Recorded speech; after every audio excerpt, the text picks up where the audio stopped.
Voy a hacer algo esta mañana. Bueno, voy a enseñar la palabra, como siempre lo he hecho desde que estoy aquí. Hemos terminado Samuel, ¿recuerdan? Y buscando dirección del Señor para un libro del Nuevo Testamento, pero mientras tanto vamos a estar viendo un poco de Primera de Reyes. Ok, los voy a llevar a Primera de Reyes. Ustedes me dirán, ¿qué libro tan raro es esa Primera de Reyes? Pero los voy a llevar ahí. El Señor me ha puesto en el corazón compartir, porque después de Samuel, Samuel es este hombre de Dios, ¿recuerdan? El cual fue usado por Dios en un tiempo complicado y difícil para la nación de Israel, quienes decidieron que ya no querían rey, no querían a Dios como su rey, querían tener un rey como todas las naciones de alrededor, querían ser como los demás. Un poco como es hoy día la cosa, ¿no? Sin embargo, Dios le dijo a Samuel, bueno, escógeles un rey, yo les advierto, no les va a ir bien, pero si quieren, bueno, me han desechado a mí, les voy a dar reyes. Entonces, por eso tenemos en la Biblia un libro que se llama Reyes, porque eso es lo que quería el hombre, querían reyes. En la historia del libro de Reyes es muy interesante, no lo voy a hacer todo el libro, no se preocupen, es largo, pero les animo a leerlo por ustedes mismos. Lo que quisiera hacer esta mañana es continuar al menos con la próxima vez que nos veamos, unos cuantos capítulos, porque queremos ver cómo termina la etapa de David, ¿no? Primera de Reyes continúa un poco con los últimos momentos de David en el trono y la sucesión a su hijo Salomón. Entonces, creo que son los reyes más conocidos que sin tú conocer la Biblia sabes que fueron reyes de Israel, ¿no? Está Saúl, el primer rey, está David, el segundo, y después viene el gran rey Salomón, que creo que casi todos saben un poco acerca de él. Entonces, me interesa que podamos tener esa conexión, sobre todo que ahora tenemos un poco más claro la conexión entre David y el Mesías, ¿no? Cuando ya has estudiado la vida de David y has estudiado el libro Segunda de Samuel, el capítulo 16, cuando Dios establece un pacto con David acerca de su descendencia, sabes que está la conexión con Jesucristo. Cuando lees Mateo, te vas a dar cuenta que Jesús, el linaje de Jesús es directamente desde David y aún más atrás, ¿no? Cuando lees Lucas.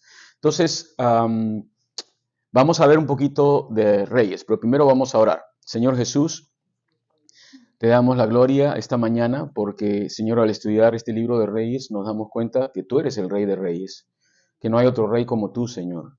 No hay otro gobernante que pueda compararse ni siquiera cercano a ti.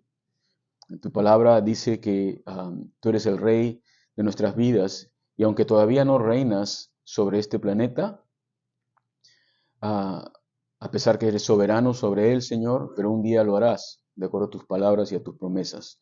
Así que queremos, Señor, que tú nos hables esta mañana, pedimos que nos hables, nos ayudes a entender, Señor, y ver reflejados algunos principios que tenemos que aplicar para nuestra propia vida, Señor, en esta historia. Gracias, Señor, que estas historias no son de hombres perfectos, pero tú eres el perfecto. No son de hombres justos, tú eres el justo. No son de hombres santos, tú eres santo. Y esto nos ayuda a entender, Señor, tu misericordia que has tenido para tu pueblo Israel, pero también para nosotros en este día. Gracias, Señor, en el nombre de Jesús. Amén. Ok, entonces vayamos a Primera de Reyes, pero primero permítanme que voy a abrir acá mis notas. ¿Ya se saludaron? No. Yo estoy medio distraído entonces. No los he visto saludarse, qué raro. No, yo me hicieron tan algarabía que no. Sí. Se... Ay. Un ratito aquí. Estén orando por nuestra hermana Anita, todavía está con su mamá, creo, o su mamá ha partido, mejor dicho, pero está con la familia, ¿no? Como saben, su mamá partió la semana pasada, tengo entendido, ¿no? Y así que estén orando por ella, por Ana, y también por Monse y José, por la pérdida, creo, de su primo, ¿no? Su sobrino. Así que pasan cosas, ¿no? En la vida. Pero tenemos victoria en Cristo. Amén. Ok, ahí estamos. Primera de Reyes. Vamos a leer los primeros versículos. Antes de leer, solamente algunas notas previas. Algunos se preguntan quién escribió Primera de Reyes, qué rey escribió. ¿Saben qué rey lo escribió? Ningún rey lo escribió. Al parecer, no se sabe, pero al parecer puede haber sido Jeremías. Muy interesante que pueda haber sido Jeremías. De acuerdo a la tradición judía, fue Jeremías el que escribió Reyes. Él fue llevado cautivo por los babilonios junto con Judá, y él profetizó acerca del retorno de Judá a la tierra. Al parecer había recoleccionado la historia de muchos de estos reyes. Probablemente había muchos cronistas que escribían, pero en realidad tu Biblia dice Primera y Segunda de Reyes. El original no dice eso, solamente dice Reyes. Es un solo libro. Sin embargo, está dividido y contiene aproximadamente 500 años de historia. O sea que si tú lees Primera y Segunda de Reyes, estás estudiando 500 años de historia del pueblo de Israel. ¿Qué te parece eso? Serías un experto en Israel. Más de los que se paran en las Naciones Unidas hoy a hablar de cosas de Israel que no entienden, tú serías un experto entendiendo por qué la nación de Israel, de dónde sale, quién es realmente el que fundó esta nación, por qué están geográficamente en ese lugar donde hoy están, después de haber renacido en Isaías. Están estudiando Isaías, capítulo 66, vamos a llegar ahí. Isaías va a preguntar si va a decir, ¿será posible que una nación renazca en un solo día? En 1948 se cumplió. Israel volvió a ser nación en un solo día, después de 2000 años. Sé que hay un plan de Dios en cómo Dios está obrando hacia el final. Pero algunos datos interesantes, periodo de 500 años de reyes y nos van a llevar desde la etapa, diría, no sé si decir gloriosa, pero bueno, podríamos decirlo, la etapa de la cúspide de Israel en la historia hasta el declive total. Desde aquí hasta aquí vamos a ir en Reyes. No vamos a verlo todo, pero si quieres verlo, vas a ver que el final de la historia de los reyes no es buena. Al principio Dios va a bendecir, y hemos visto Saúl, el ejemplo de un hombre que tenía mucho potencial, pero su corazón no seguía el corazón de Dios, seguía su propio corazón. Después vimos la historia de David, o estamos viendo un joven que es llamado para ser rey, ungido por Dios mismo, que tiene un corazón sensible con Dios, quiere hacer la voluntad de Dios, quiere conocer a Dios, quiere hacer las cosas a la manera de Dios, y no va a ser perfecto, hemos visto todo eso. Y sin embargo, va a llegar al final de su vida. Y después vamos a ver a otro rey que vamos esta mañana a nombrar, lo que es el rey Salomón. ¿Ok? Entonces, dice la palabra, cuando el rey David era viejo y avanzado en días, le cubrían de ropas, pero no se calentaba. Le dijeron por tanto sus siervos, busquen a mi señor el rey una joven virgen para que esté delante del rey y lo abrigue, y duerma a su lado, y entrará en calor mi señor el rey. Y buscaron una joven hermosa por toda la tierra de Israel, y hallaron a Abisag, sunamita, y la trajeron al rey. Y la joven era hermosa y ella abrigaba al rey y le servía, pero dice al final, pero el rey nunca la conoció. Este término conocer en el contexto de relaciones implica que nunca llegó a ser su mujer, nunca llegaron a tener relaciones sexuales. Y es claro, es muy bueno importante decir esto. El contexto de la historia es que David ya está viejo, dice aquí la palabra de Dios, sin ofender, no esa palabra, pero es lo que dice la Biblia. Era avanzado en días. Muchos dicen que aproximadamente 70 años, porque han hecho todo el cuento desde cuando, la cuenta desde cuando él empieza, pero no es seguro. Pero no solamente es el tiempo que ha estado sobre esta tierra, son las millas. ¿Saben a lo que me refiero? Cuando tú le pones bastantes millas a tu auto y el auto está que ya, ¿no? Las millas de recorrido del pobre David, ha pasado muchas cosas. Desde haber luchado batallas por Israel hasta haber sido perseguido por sus propios hijos, haber tenido Saúl, ¿no? Que lo perseguía, rebelión de su familia, el pecado tremendo que él cometió. Todas esas cosas llegan a afectar a una persona, ¿no? Nos afecta en nuestra vida. Hoy día, si tú vas a un doctor y le cuentas todos tus males, no le dices esto y el otro y el otro, ¿y cómo estás? ¿Tienes mucho estrés? Sí. ¿No dicen todos eso? Tienes que disminuir el estrés. Entonces, probablemente David llevó 70 años de un montón de estrés. Y yo diría hasta es 4. ¿no? Y llegó al final casi con toda esa carga que él había sobrellevado. Quizás es importante pensar en esto porque líderes en cualquier área de la sociedad llevan cargas que muchas veces son pesadas. Y sea que eres un líder en tu hogar, o un líder en tu trabajo, en tu escuela, o eres un líder a nivel de la ciudad, es un cargo importante y muchos quieren liderazgo, pero vienen con cargas fuertes que uno tiene que aprender a sobrellevar. Ahora, si tú eres creyente, descansas en el Señor. Pero aún David, siendo un hombre que tenía el corazón de Dios, llegó y era avanzado en días y acá lo vemos debilitado físicamente. A tal punto, dice aquí, que no se podía calentar. Probablemente mi esposa me dice que tenía el problema de la presión, ¿no? Que se le bajaba y no se podía calentar. Y los inviernos en Israel son fríos. Entonces, los siervos, dice aquí, sus siervos, le dijeron esto, que busquen para mi señor el rey a esta joven virgen, esta mujer Abisag Sunamita, para que lo abrigue y duerme a su lado. Ahora, si tú lees esto desde nuestra cultura de hoy día, dirás, oh, ¿qué está pasando aquí? ¿Cómo es posible esto? Bueno, algunas cosas que estuve investigando. Hay un historiador judío, se llama Josefo. Josefo nos da un poco de luz acerca de esto. La palabra siervo que dice aquí, le dijeron por tanto sus siervos, en el original es la palabra galeno. ¿Sabías? ¿Sabes quién es un galeno? Un doctor de la época. Lo que nos hace pensar que David tenía ya su grupo de galenos que estaban cercanos a él. Y la idea de calentarse a través de otro cuerpo era un tratamiento médico también usado en el antiguo mundo, cuando alguien tenía frío, ¿no? Ahora, la Biblia dice también en el libro de Eclesiastés, ¿cómo se calentarán dos si no están juntos, ¿no? Es el calor humano. Entonces, no es la teoría exacta, o no es, podemos decirlo, a certidumbre, parecía que eso es lo que estaba pasando. Estaban recomendando calor humano para David. Entonces, no debíamos verlo con nuestros ojos de nuestra cultura de hoy en día y decir, esto es inmoral. En realidad, el concubinato nunca fue plan de Dios.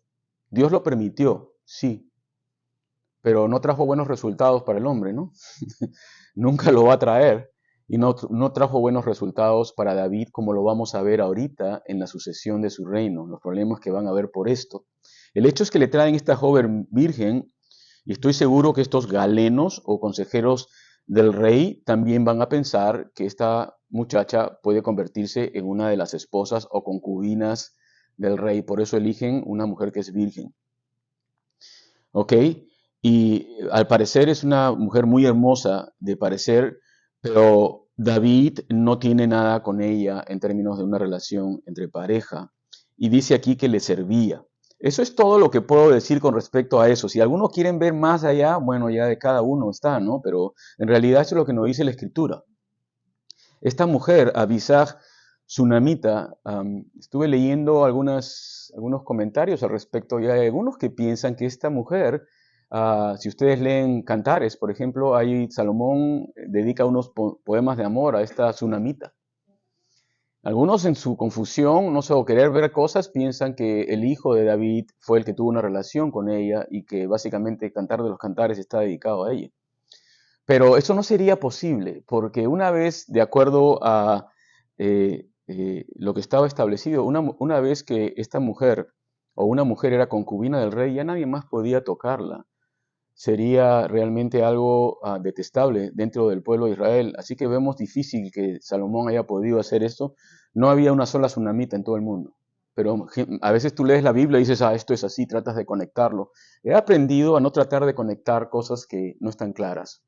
Mejor dejarlo así y que el Señor en su momento lo revele. ¿Y por qué digo esto? Porque vamos a ver ahora que va a haber una lucha por el poder entre dos de los hijos de David y el segundo hijo más adelante va a pedir que le entreguen esa mujer a él, que le entreguen a Abisag Sunamita a él. Y por ese motivo va a perder su vida. Así que no creo de que ese haya sido el caso de Salomón. ¿Ok?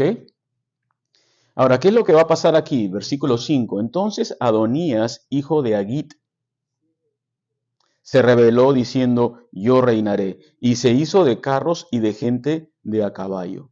y de 50 hombres que corriesen delante de él. Y su padre nunca le había entristecido en todos sus días con decirle, ¿por qué haces así? Además, este era de muy hermoso parecer y había nacido después ¿de quién? De Absalón. Y se había puesto de acuerdo con Joab, hijo de Sarvia, y con el sacerdote Abiatar, los cuales ayudaban a Adonías. Pero el sacerdote Sadoc, Benaía, hijo de Joiada, el profeta Natán, Simei, rey, y todos los grandes de David no seguían. ¿A quién? Adonías. Entonces Adonías también fue hijo de David y vemos aquí que fue hijo de Agí. Ahora, si ustedes van a segunda de Samuel, en el capítulo 3, versículos 2 al 5, ahí están todos los hijos de... Si quieren, vayan rápidamente. Volten ejercicio para la mano. Samuel 3, versículos 2 al 5. Segunda de Samuel, perdón. Segunda de Samuel, capítulo 3, versículos 2 al 5. Dice, y nacieron hijos a David en Hebrón. Su primogénito fue Amnón, ya muerto Amnón, de Ahinoam Jezreelita. Su segundo, ¿cómo se llama este señor? Gilead, de Abigail, la mujer de Nabal, el de Carmel. No sé si se acuerdan de él. El tercero fue Absalón, hijo de Maca, quien ya también ha muerto. Hija de Talmai, rey de Jesús. El cuarto dice que fue Adonías, hijo de Agid. El quinto, Cefatías, hijo de Abital. El sexto, Itream, de Egla, mujer de David. Estos le nacieron a David en Hebrón. No figura aquí todavía Salomón. Okay, entonces vemos que el que le seguía a Absalón era Adonías, hijo de Agid. Era el cuarto hijo de David que le nació en Hebrón. Entonces Amnón y Absalón ya habían muerto. Absalón murió por la rebelión que él hizo, quiso tomar el reino. Y eso fue un dolor muy grande para David. Quizás llegó a los 70 años con esa salud por ese dolor, ¿no? El dolor que le había producido, que se había producido en su familia. Y había afectado su salud, probablemente su corazón. Y sospechamos que el otro hijo que está nombrado, Quielab, no sé cómo se llama ese señor, con Mr. Q, ¿no? Ya se había muerto porque no es mencionado en la Biblia nuevamente. Probablemente había muerto de una enfermedad, no se sabe, o no era apto para gobernar, no lo sabemos. Pero Adonías, en el momento en que David está ya viejo y comienza a circular el rumor de que él ya no puede ser el rey porque no está en estado de gobernar, ¿no? Adonías, que es el siguiente en mayoría de edad, dice, entonces yo voy a ser el rey, yo voy a tomar el reino. Se considera a él o se autoproclama a él como el heredero del reino lógico, no razonable. De acuerdo a la costumbre de aquel entonces, era el primogénito o el de mayor edad que tenía que tomar el reino en los reinos de aquel entonces, pero él violó un fundamento o un principio básico que tiene que ver con la escritura. Es que no es el hombre el que se exalta, sino Dios el que exalta al hombre. Él buscó ser exaltado él mismo. Dijo, bueno, me toca a mí. ¿No hay otro? Mi hermano, los demás son menores, los mayores se fueron, es mi turno. Entonces él es un ejemplo de lo que es la exaltación personal dentro del liderazgo, olvidándote que es Dios el que exalta a una persona y lo pone en una posición. En Salmo 75, el versículo 6 al 7, dice lo siguiente, porque ni de oriente ni de occidente, ni del desierto viene el enaltecimiento, mas Dios es el juez, a este humilla y a aquel enaltece. Esto se cumplió con Saúl, ¿recuerdan? Cómo Dios enalteció a David delante de todo el pueblo. ¿Y qué fue lo que hizo Adonías entonces? Lo primero que hizo es que se hizo de carros y de gente de a caballos, de 50 hombres que corriesen delante de él. Al parecer, Adonías tenía un buen grupo de consejeros de marketing. Comenzó a proyectar una imagen de quién era él. ¿Qué fue lo primero que hizo? Se buscó 50 hombres importantes, dice aquí, De acuerdo a lo que acabamos de leer, 50 hombres que corriesen delante de él. Si tú te das cuenta y recuerdas la historia de Absalón, Absalón hizo exactamente lo mismo. Reunió 50 hombres con carros y fueron delante de él. Entonces parece que era la idea de aquel entonces que tú tenías que proyectar poder, tenías que proyectar que tú tenías influencia alrededor sobre un grupo de personas y la gente te veía, oh, wow. Un poquito como lo que es hoy día, ¿no? Tú vas a las plataformas sociales y dices, oh, tiene 5.000 seguidores. O tiene 1.000.000 de seguidores. Es importante. Es un influencer. Pero si tú tienes 10 seguidores, que es tu esposa, tus hijos, tu tío, y tu abuela y tu perro, dices, este no me influencia a nadie. Pero si tiene 1.000.000, oh, entonces debe ser importante. ¿Te das cuenta cómo funciona hoy día? Y funcionaba de igual manera. Era la idea de proyectar que tú tenías influencia y tenías capacidad para hacer algo. Por eso yo digo que tenía unos buenos consejeros de marketing ahí que lo estaban ayudando con una imagen de rey. Él quería proyectar. El pueblo sabe que David ya no puede gobernar. Y aquí está el hijo del rey, el mayor, circulando con todos esos carros por toda la ciudad y proyectando la imagen de que él se convertiría en un rey. En realidad estos 50 hombres eran una fuerza militar personal que él tenía, ¿no? Él sabía, vamos a ver aquí, que Salomón, porque Dios, bueno, no aparece en Samuel, pero si ustedes van a ver en Crónicas que Dios ya había hablado con Betsabé acerca del futuro de Salomón, que Dios había elegido a Salomón para ser el rey. Y lo más probable es que de Adonías sabía esto. Entonces él se adelanta al hecho y forma su pequeña imagen, ¿no? Para combatir esta idea. Por ejemplo, vayan a 2 de Samuel 15.1. 2 de Samuel 15.1.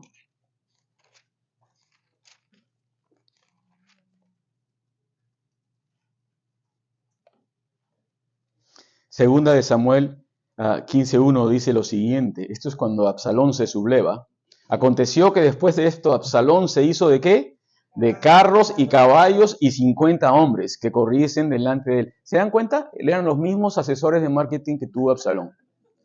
Eran los mismos, los contrató a los mismos. Dijo. Probablemente Adonías dijo, bueno, mi hermano no la supo hacer, yo la voy a saber hacer. Yo sé cómo hacerlo. Y ese es el riesgo que existe muchas veces en el liderazgo, cuando uno piensa, yo puedo hacerlo y yo puedo hacerlo mejor. Tenemos que tener cuidado con eso. El que exalta y el que humilla es el Señor y no es el hombre. Podemos tener ideas muy buenas y muchas pueden ser efectivas, pero siempre consultar con el Señor. Señor, ¿es esto lo que tú quieres? ¿Es tu deseo que yo haga esto? ¿O es el deseo para otra persona? Es difícil cuando Dios dice, no eres tú, es el otro. Es difícil y lo he visto. Es complicado cuando Dios dice, no, él es, no tú. Pero yo soy mejor. Sí, pero yo soy Dios. Entonces, ¿con quién combates? Tienes que entender esas cosas.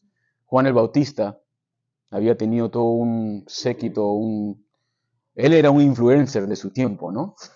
Influenció a las personas para que se arrepientan, en realidad. Era un verdadero influencer, ¿no? Pero cuando viene el Señor Jesús, después de haber tenido miles, toda la ciudad de Jerusalén salía a ser bautizada por él. Todos lo seguían a él. Y viene el Señor Jesús, ¿y qué hace Juan el Bautista? No dice, no lo sigan a él, síganme a mí. No, dice, no, he aquí el Cordero de Dios que quita el pecado del mundo. Él es, no soy yo no soy digno. Y dice la Biblia que él tuvo que menguar para que Jesús suba. Entonces hay un momento en que tú reconoces y dices, Señor, es el tiempo de esta persona, es el tiempo de la otra persona, es el tiempo, ya no es mi tiempo. Entonces no solamente es por llamado, también es por tiempos. Y eso es algo saludable, pienso yo. Sobre todo en nuestra cultura hoy día entre las iglesias, muchas veces pensamos que uno tiene que ser líder hasta que uno esté enterrado. Yo siento a veces que eso es bueno en ciertas medidas, pero a la misma vez pienso que es un obstáculo para que Dios mueva otras personas que Él quiere mover y que Él quiere usar dentro de su obra. Ahora, pienso que hay etapas en las que personas van, digamos, ocupando diferentes funciones, más de consejería, más de apoyo, más de ayudar a los nuevos líderes que están siendo formados. Una de las cosas que hemos visto en algunas iglesias es las transiciones entre líderes, ¿no? Cuando, digamos, un líder que es muy importante fallece y toda la atención está sobre él, es siempre difícil encontrar una persona ahora que le pueda reemplazar porque todo el mundo lo compara con él. Y es humano, es muy humano. Pero si nos damos cuenta y decimos, ¿sabes qué? Yo en un momento no voy a estar aquí. ¿A quién va a estar el que va a poder tomar? Y a esa persona tú comienzas a apoyar y a esa persona tú comienzas a... Y lo he visto en varias iglesias ocurrir y creo que es saludable ver esa transición, ¿no? Entonces, bueno, más allá de eso, sigamos con la historia. David dice aquí, volvamos nuevamente a Reyes, que él nunca le llamó la atención a este muchacho Adonías. Dice en el versículo 6 que su padre nunca le había entristecido en todos sus días con decirle, ¿por qué haces así? Esto nos habla de David. David, diría esto, no fue un buen padre, no puedo decir eso, ¿ok? Pero le faltó disciplina. Evidentemente le faltó disciplina. Ustedes podrán juzgar y decir, bueno, pero ¿por qué David no disciplinó a sus hijos? Quizás estaba ocupado, ¿no? Era el rey. Y tenía que ir a luchar batallas. Y muchas veces no estaba en la casa. Y no podía hacer las cosas. No estoy justificándolo a David, pero el hecho es que esto no ocurrió. He conocido varias personas en el ministerio que sus ministerios han sido tan absorbentes. Una de las personas más cercanas a mí, yo le escuché decir cuando alguien le preguntó en una conferencia, ¿qué harías tú si pudieras retroceder 30 años? ¿Qué decisiones tomarías? Se le preguntó delante de todos. Él dijo, viajaría menos. Lo que estaba diciendo es, pasaría más tiempo con mis hijos. Eso es lo que estaba diciendo. Entonces, hay personas que por su ocupación y por lo que ellos hacen van a tener menos influencia, pero el matrimonio es un pacto entre dos, ¿no? Entonces pueden haber acuerdos en cómo se hacen las cosas. Pero evidentemente David probablemente no pasó mucho tiempo con sus hijos. El otro problema es que tenía hijos por todos lados, ¿no? Y cuando tienes hijos por todos lados, ¿a quién le das la preferencia? ¿No? Porque tienes mujeres aquí y mujeres allá y lamentablemente no es el plan de Dios. Entonces estas cosas vamos a ver que afectan a David. Por otro lado, parece que David era un poco bonachón con los hijos, ¿no? Y a algunos nos cuesta, no sé si a ti te ha costado que has educado hijos, has que disciplinarlos de una manera seria, ¿no? Más adelante no David, pero Salomón va a decir, ¿no? Va a dar consejos en contra, no en contra, pero a favor de disciplinar a tus propios hijos, ¿no? En su libro de Proverbios, ¿no? Disciplina al niño cuando está, ¿no? Y cuando crezca, no se apartará de su camino. El propio Salomón va a traer esta sabiduría. Parece que David también la tenía, pero una cosa es saber qué tienes que hacer, otra cosa es hacerla. Eso yo lo he experimentado en mí. Una cosa tú sabes lo que tienes que hacer, pero el niño te mira con una cara y no lo haces. ¿No? Y el corazón se te hace así, pobrecito. Y a veces he visto padres, ¿no? Que tratan a sus hijos así, los hijos están saltando en el sillón y dicen, qué lindo mi hijo, mira, va a ser un artista de circo, mira, se da vueltas en el sillón, en medio de la reunión, ¿no? En medio del estudio bíblico. Están ahí. O sea, lo he visto literalmente. Literalmente he visto niños que están en los estudios bíblicos, en medio del estudio bíblico, saltando de arriba para abajo, y los papás los miran así con una sonrisa. Mi hijo es lindo. Y todos están así. Porque los padres los ven a los hijos diferentes. Los vemos así. Sin embargo, tú que estás adquiriendo sabiduría, puedes pasarle el ejemplo a otros padres que sí es necesario a veces a tu hijo decirle no, y eso lo va a entristecer. ¿Y por qué no? Lo va a entristecer, pero va a ser necesario. Yo tengo también, no crean, tengo mis regrets, como dicen aquí. Él nunca los entristeció. ¿Por qué? Porque eran los reyes, los hijos del papito rey. Y como era el papito rey que tenía el palacio, hacían lo que querían dentro del palacio. Y tenían todo a su disposición. El rey tenía 20 mujeres y el hijito decía, yo un día también voy a tener 20 mujeres. ¿Cuál es el problema? No ocurre así en nuestra sociedad y es también el riesgo de tener posiciones importantes de poder, más todavía cómo influencias a la siguiente generación, porque ellos van a saber tú cómo manejas los recursos y cómo manejas el poder que tienes y van a tratar de copiarlo. Así que este padre, de alguna manera, fue un buen padre y no lo fue, cometió errores como todos nosotros. Ahora, sus hijos, eso no era culpa de él, pero sus hijos eran todos hermosos. La hija, ¿se acuerdan? Tamar, dice que era hermosísima. El hijo, el Absalón, también era bien hermoso. Y acá dice Adonías que era muy hermoso. Esa no era culpa de David, pero era un problema para David, porque todos los hijos le salían lindos, le salían hermosos. Entonces, esto jugaba en contra de Adonías también, porque él se miraba a todos y se miraba al espejo y decía, yo soy el rey. Así andaba Adonías con su espejo, seguro. Y se había puesto de acuerdo con dos personas que eran cercanas a David. ¿Quién era? Joab. ¿Se acuerdan de Joab? El general de David. El hombre de confianza de David, aquel que creía en David y luchó con David, aún en los errores de David, estuvo con él. Pero al final de la vida de David, Joab se le voltea, como dicen así en versión popular. Joab, el hijo de Sarvia, y el sacerdote que David había confiado, Abiatar, que envió cuando había la sublevación con Absalón, lo envió para que interceda y que esté ahí ayudándolo, ¿no? A David. Estos dos hombres que eran cercanos deciden aliarse con Adonías y levantan esta conspiración contra el rey David, dice, los cuales ayudaban a Adonías. Pero hubo un grupo de personas importantes dentro del gobierno de David, el sacerdote Sadoc, Benaía, que era militar, ¿no? Y había sido nombrado ahora por David como general del ejército en lugar de Joab. Probablemente Joab se puso celoso al final de su vida, ¿no? Probablemente Joab dijo, he sido fiel a David y ahora ni siquiera me pone como jefe del ejército, ya me cansé de David, ¿no? Pero muchos de estos grandes de David no compartieron lo que estaba haciendo Adonías. Entonces hay una división y creo que esto va a causar gran dolor. Y dice en el versículo 9 que Adonías lo siguiente que hace, de acuerdo a los consejos de su grupo de marketing seguro, dice, matando a Adonías ovejas y vacas y animales gordos junto a la peña de Zoelet, la cual está cerca de la fuente de Rogel, convidó a todos los hermanos, los hijos del rey. Pero no convidó al profeta Natán, ni a Benaía, ni a los grandes, ni a Salomón, ¿quién? Ahí está el problema. Entonces hay una conspiración y es una conspiración astuta. Convoca a todos los hijos del rey, convoca a las personas más importantes. Todos ellos saben que David no está en condiciones ya de gobernar. Yo veo un error aquí en David, el cual debió haberse dado cuenta de esto antes. Porque sabiendo que uno de sus hijos ya se había sublevado, que era Absalón, ¿cuáles eran las chances que el siguiente también haría lo mismo? Pero creo que David pensaba, no me puede pasar dos veces esto, no creo que me va a pasar dos veces. Van a ver ustedes el relato por qué les digo esto.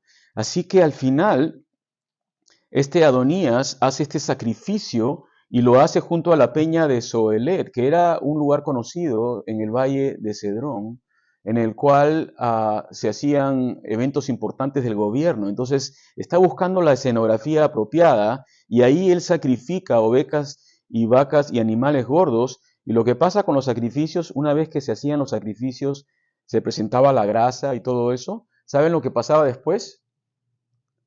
Había un festín. Todos comían de la carne, se eliminaba la grosura y se sacrificaba y se quemaba todo eso, pero se podía organizar una gran comida. En otras palabras, lo que dice aquí es que organizó una gran comida para todos. Y usó la parte espiritual para aparentar de que él era una persona como David, ¿no? Con el corazón de Dios. Sin embargo, él quería invitar a todos y que este nuevo rey o presunto rey te invite era algo, pues, ¿no?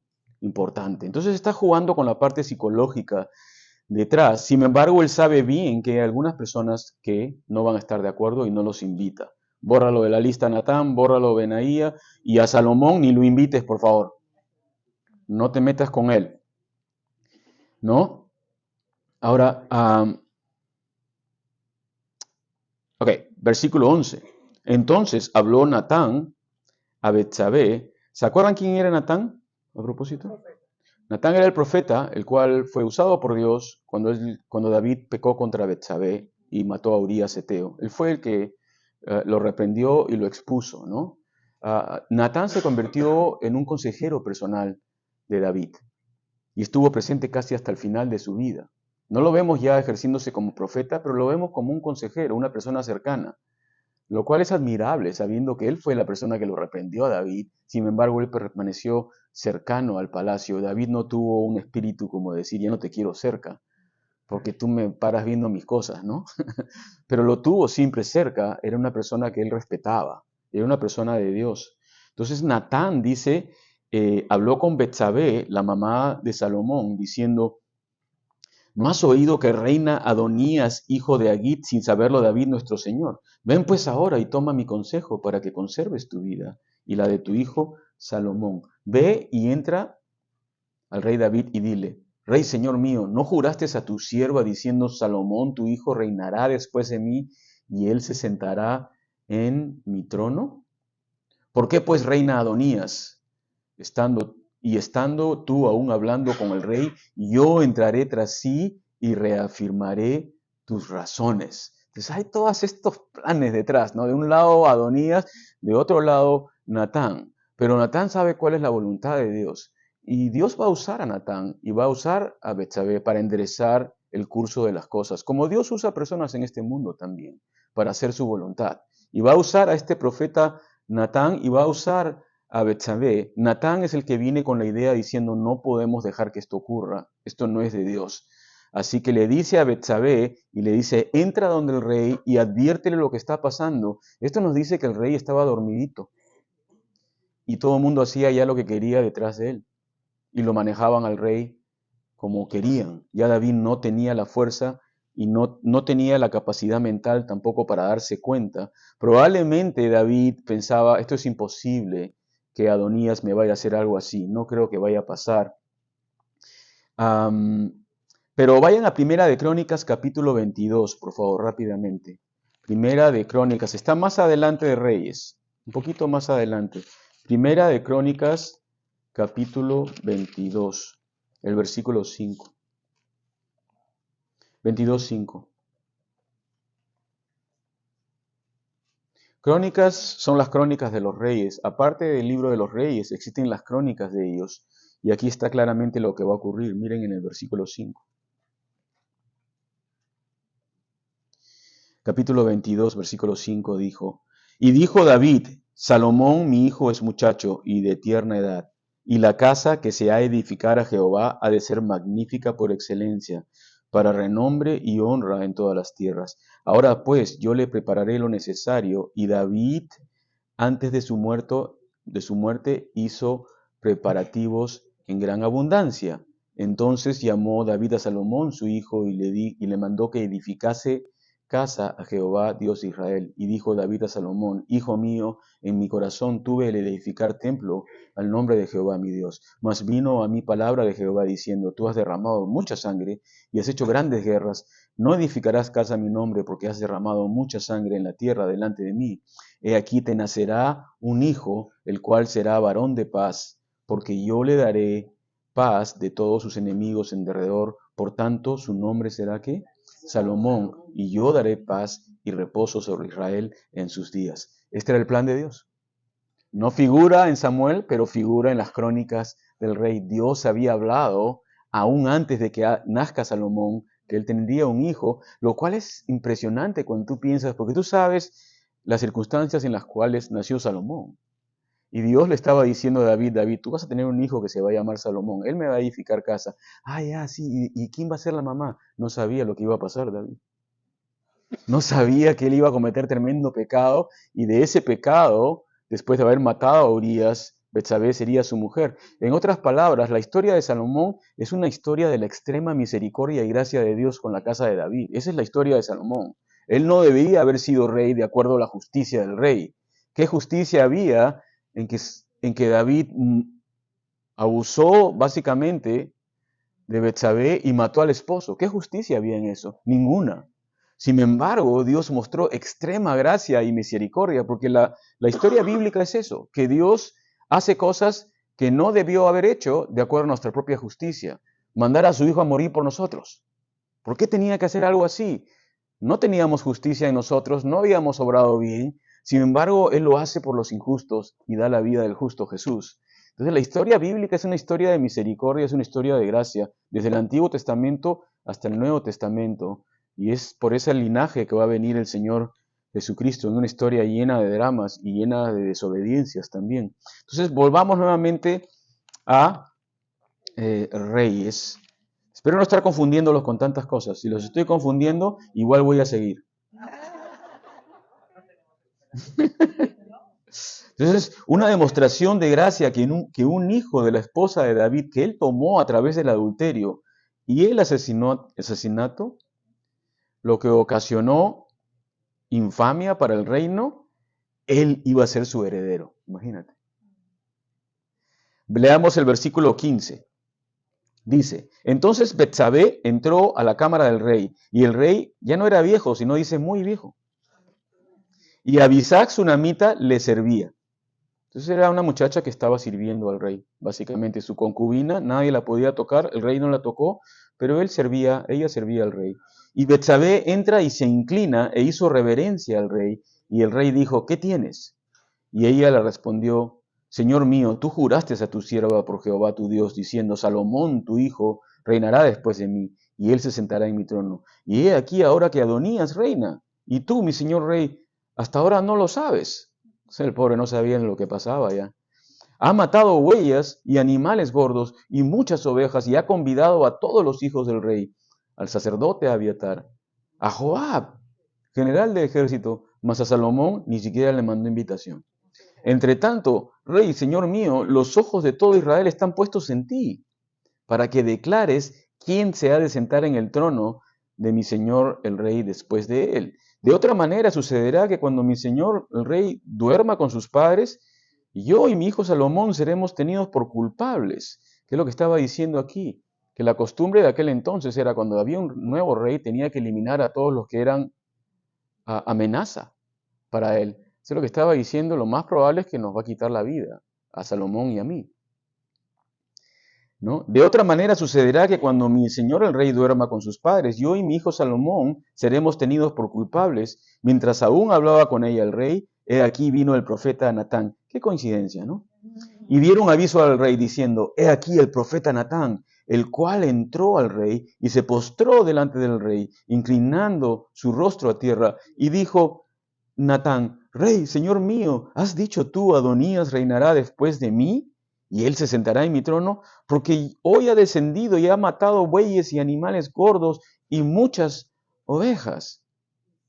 Y ha convidado a todos los hijos del rey y a los capitanes del ejército, y también al sacerdote, a tu amigo Abiatar. Y he aquí que están comiendo y bebiendo delante de él, y han dicho, viva el rey Adonías.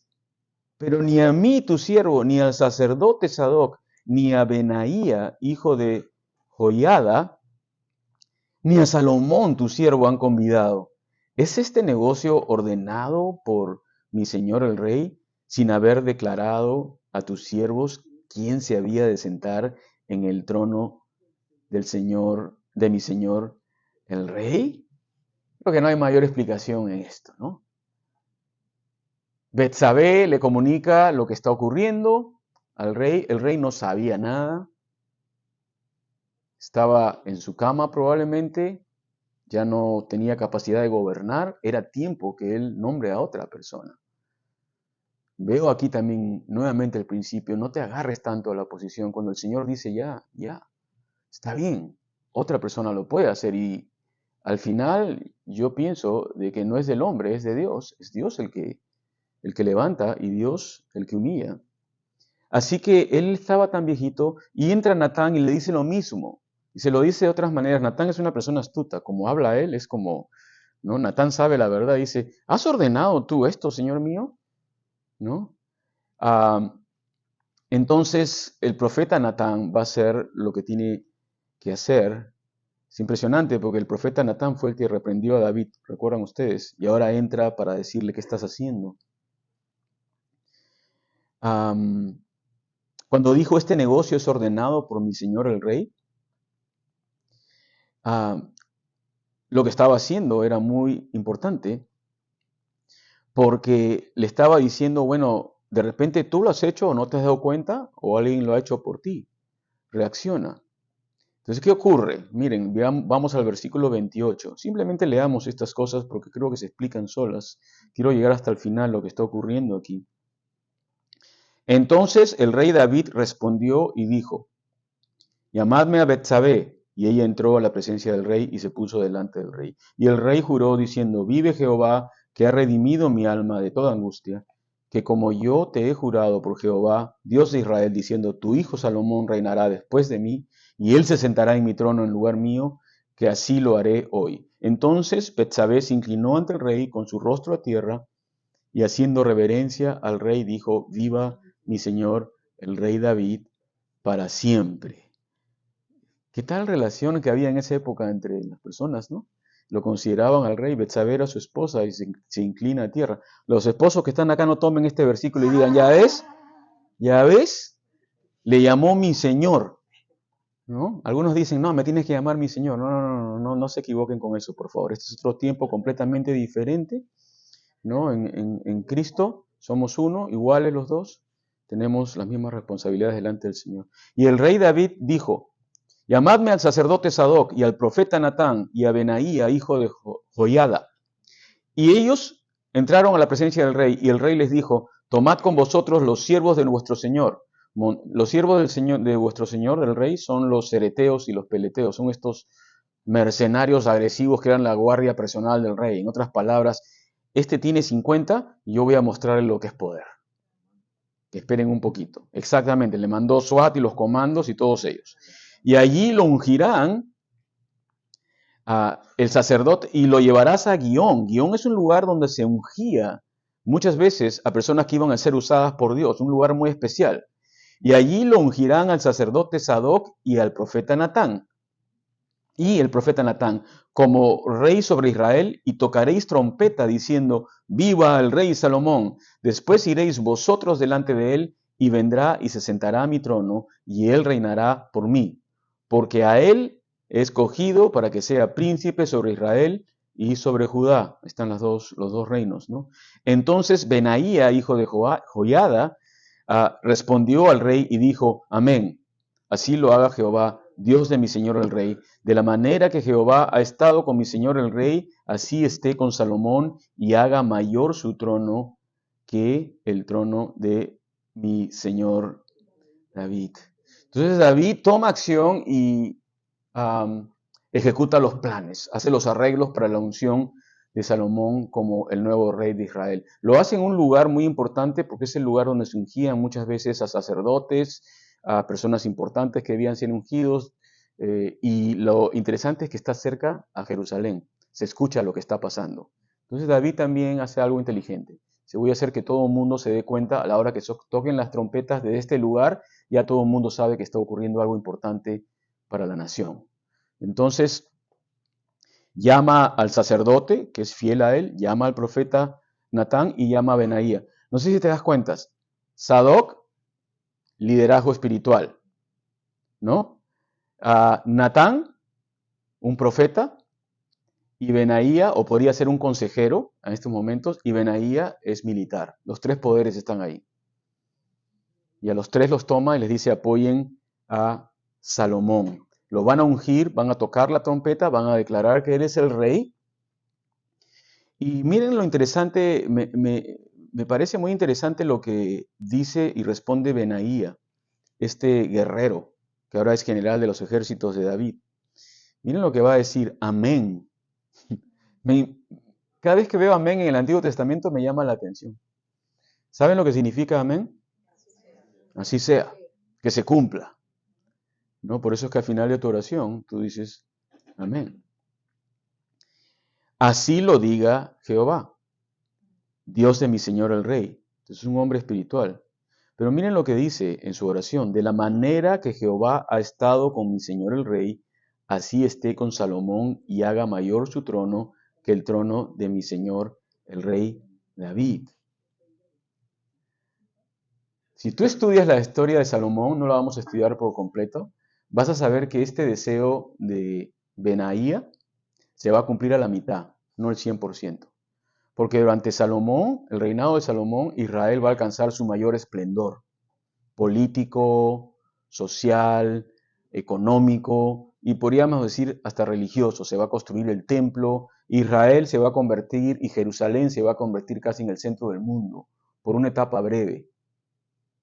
Eso era lo que extrañaban los judíos cuando llegó Jesús. Ellos querían volver a esa etapa, volver a tener esta nación importante, Israel en el conjunto de las naciones, lo cual nunca ocurrió. Sin embargo, espiritualmente nunca llegó a la cúspide o al lugar elevado como lo hizo con David. porque Salomón no va a tener el mismo corazón que David tuvo. Sí va a querer hacer las cosas de Dios, pero al final va a tener problemas, ¿no es cierto? Y va a tener una caída muy, muy triste. Así que no llegaron, quizás el punto más elevado en el sentido espiritual ocurrió durante el reinado del rey David, sin ser perfecto ni nada por el estilo. Entonces, ¿qué pasa en el versículo 38? Descienden el sacerdote Sadoc, el profeta Natán, Benaía, hijo de Joiada, ya me estoy cansando de estos nombres, y los ereteos y los peleteos, y montaron a Salomón, ¿en dónde? En la mula del rey David, y lo llevaron a Guión. Algunos dicen, ¿por qué los reyes montaban mulas? ¿No te has preguntado nunca eso? ¿Por qué no montaban un caballo? ¿No? ¿Quién va a montar una mula en estos días? ¿No? Había una costumbre ancestral en esa época, que los reyes no montaban asnos, sino mulas. Y lo que ocurría era que no habían mulas, no habían muchas mulas en el territorio de Israel, tenían que ser traídos de otras regiones. Y la mula era un animal que solamente podía montar gente importante, incluyendo reyes, pero no asnos, una mula. Así que el hecho de que esta mula era, por decir, ¿sabe lo que era? Era la limusina privada presidencial. Y el que la montaba, o era el rey, o era alguien que el rey... ¿Me entiendes lo que quiero decir? No creo que tú te puedas meter al avión presidencial hoy día de Estados Unidos, ¿no? Y bajarte por las escaleras ahí. Básicamente eso es lo que era. Pero era una mula. Qué curioso, ¿no? Hoy día la ves y dices, no es nada. Pero en aquel entonces era el vehículo presidencial. Y lo hace Salomón montar en él como diciendo, él es, no hay otro. Entonces, ahí está, un dato curioso, pero que es así. Y dice que el versículo 39, el sacerdote Sadoc tomó el cuerno del aceite del tabernáculo, el cual era usado para ungir a los reyes, y ungió a Salomón, y tocaron la trompeta, y dijo todo el pueblo, ¡viva el rey Salomón! Y después subió todo el pueblo en pos de él. Entonces el pueblo estaba esperando por la voz de David, pero estaban confundidos ante la ausencia de liderazgo de parte de él, lo cual también nos dice que cuando hay ausencia de liderazgo, hay confusión. Cuando los líderes no están tomando decisiones, hay confusión. Y había confusión en ellos hasta que el líder David, con la ayuda de Natán, dijo, hagamos esto, y lo hizo, y hizo que el pueblo salga en pos de Salomón, pues el líder había hablado. Y cantaban, y había flautas, y hacían grandes alegrías, que parecía que la tierra se hundía con el clamor de ellos. ¡Wow! ¿No? ¿Te imaginas esa escena?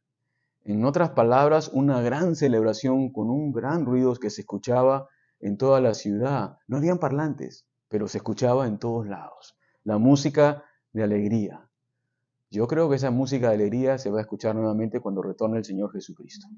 Cuando traiga gozo y paz a esta tierra, cuando traiga justicia a esta tierra, cuando Él retorne en su caballo blanco, de acuerdo a Apocalipsis capítulo 20, y Él ingrese en la historia del ser humano nuevamente con todos sus ángeles y sus ejércitos celestiales, y el pueblo de Dios y todo el mundo alabando a Dios, todos aquellos que le conocen, y va a haber una gran celebración. No creo que necesitemos parlantes tampoco, porque va a ser tan fuerte nuestra alegría y nuestro gozo de ver a nuestro Salvador y de saber que Él reina en esta tierra y Él va a enseñar justicia y va a enseñar equidad en este mundo. Estén conectados al estudio de Isaías, es muy bendecido, muy interesante lo que Dios tiene planeado y está profetizado desde el Antiguo Testamento. Entonces, terminando,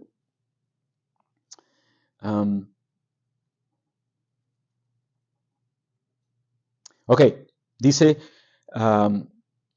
el versículo 38, descienden el sacerdote y hay las flautas, alegría, versículo 41. ¿Y quién escuchó esta celebración? Adonías. Y lo oyó Adonías y todos los convidados estaban un poco más allá, que con él estaban. Cuando ya habían acabado de comer, venía el postre. Y ese es el postre. Ya comieron todo, ahora Dios les va a dar su postre. Y escuchan esta fiesta, esta celebración, y Joab escucha el sonido de la trompeta y dice, ¿por qué se alborota la ciudad con estruendo?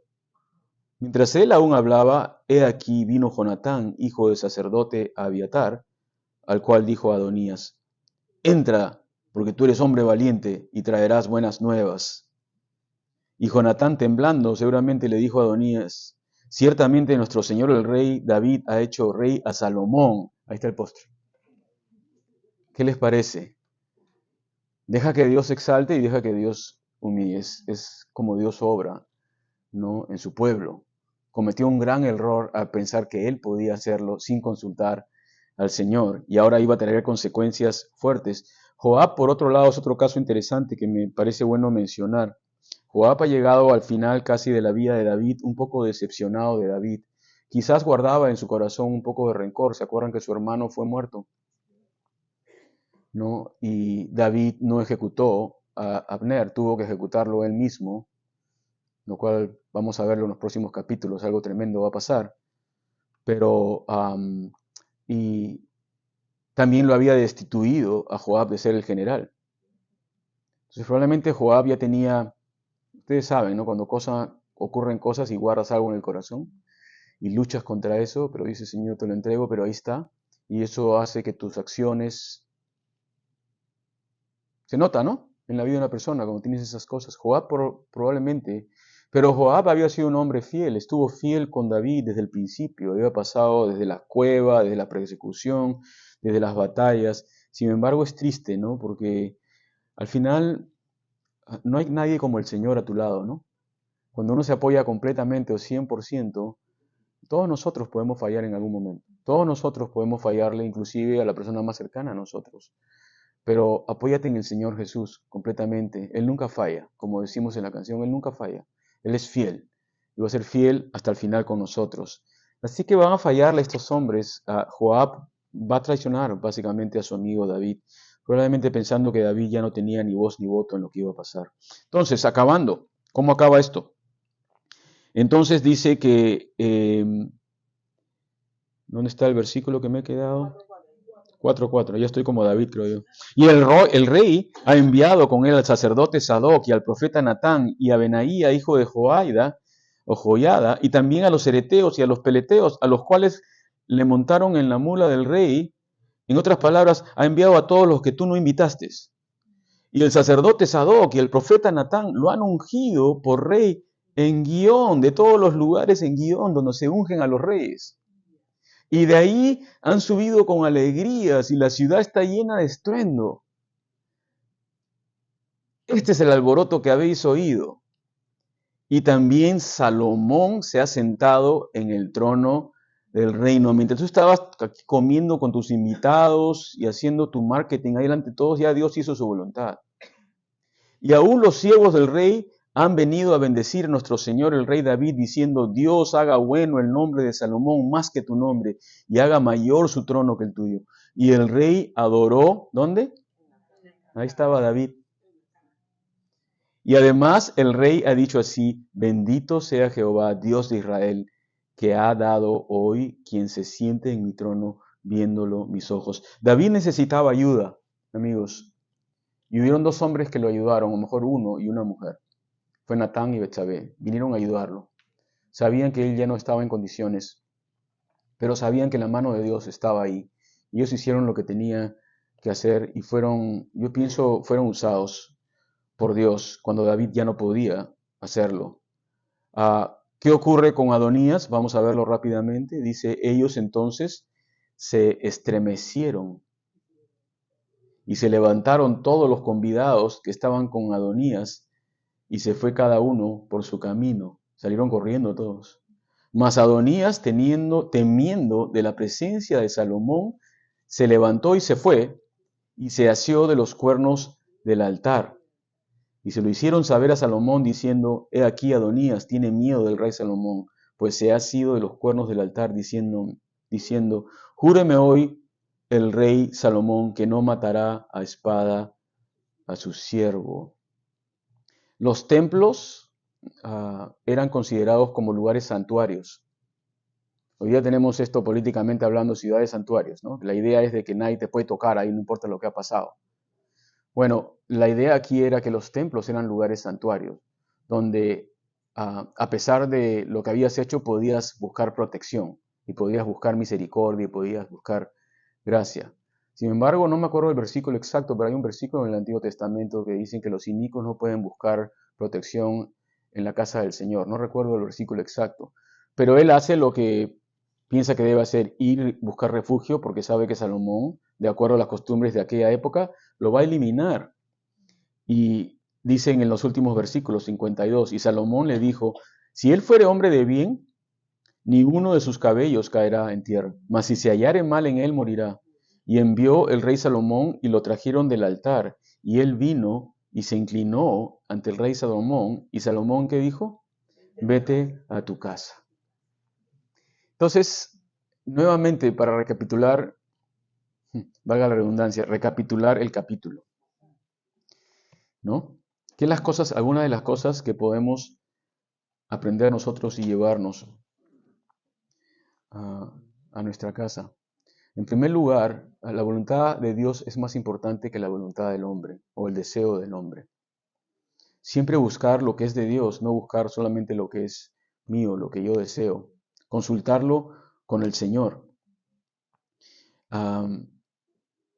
Creo que esa es la mayor lección que yo puedo aplicar particularmente.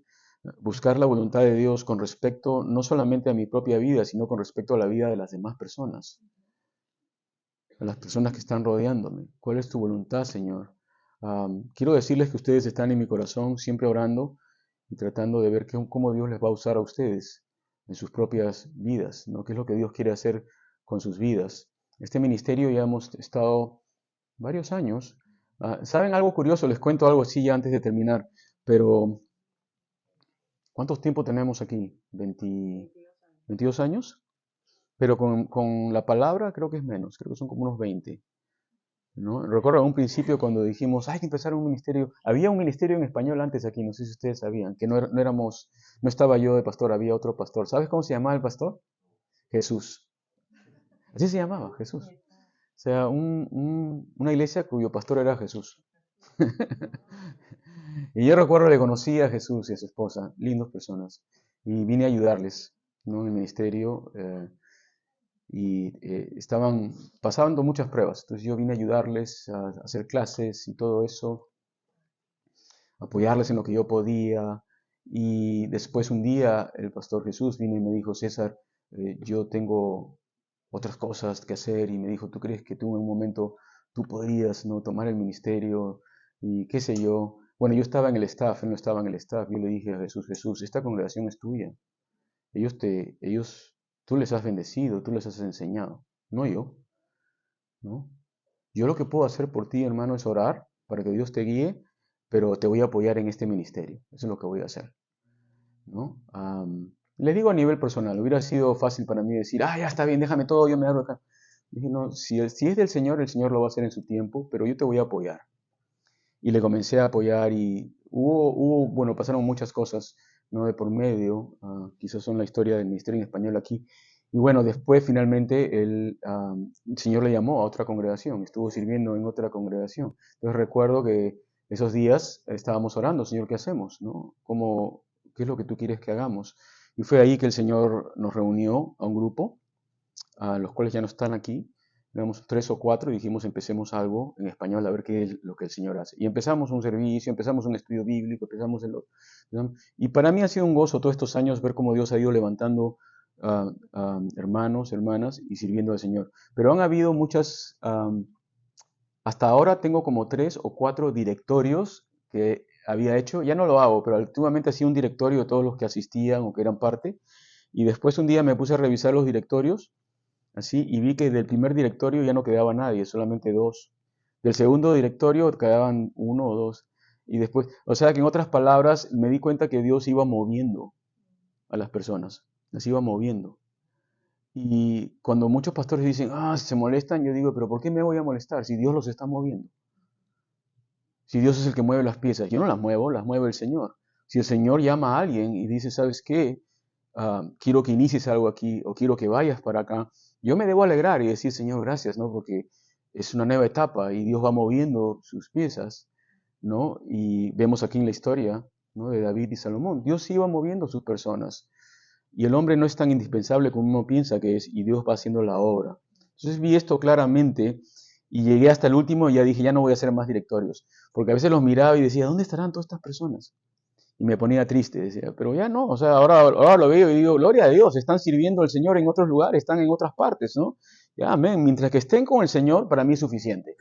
Para mí eso ya es gozo, que estén caminando con el Señor, que estén sirviendo con el Señor, para mí eso ya es el fruto del ministerio, que estén en la obra de Dios donde quiera que Dios los está llevando. Así que les dejo esto como ya algo personal. Dios es el que está a cargo de la obra, no es el hombre. Dios es el que levanta, Dios es el que saca, Dios es el que mueve. Es Dios. El hombre simplemente es un instrumento de Dios. Pero quiero agradecerles a todos ustedes por apoyar esta obra, lo que están haciendo por este ministerio. Que sea el Señor el que les guíe siempre, ¿no? En todas estas cosas. ¿Ok? Señor, gracias Padre por tu palabra de esta mañana. Gracias Señor por esta historia que, aunque Señor ocurrió casi 3000 años atrás, Señor, tiene para nosotros una importancia personal, Señor. Gracias, Padre, que tú eres aquel que coloca, tú eres aquel que saca, tú eres aquel que levanta, tú eres aquel que humilla, dice tu palabra. Gracias, Señor, por eso. Y oramos, Padre, que podamos seguir tus planes perfectos en nuestras propias vidas, también como congregación. Señor, gracias, Padre. Gracias por aquellos líderes que han venido antes que nosotros, que están sirviendo al Señor en otras áreas, que están sirviéndote a ti, Señor. Gracias por todos aquellos que han pasado por este ministerio también, a los cuales tú has bendecido y estás usando hoy día, sea donde quiera que ellos puedan estar, Señor. Te damos las gracias y la gloria. Aquellos que no están caminando contigo, tráelos de regreso a ti, Señor. Recuerdo muchos, así que tú tráelos de recuerdo o de regreso a ti. Pero te damos la gloria y toda la honra y te pedimos que renueve nuestras fuerzas, aunque estemos viejitos como David, Señor. Renueva nuestras fuerzas para seguir sirviéndote. En Cristo Jesús. Amén.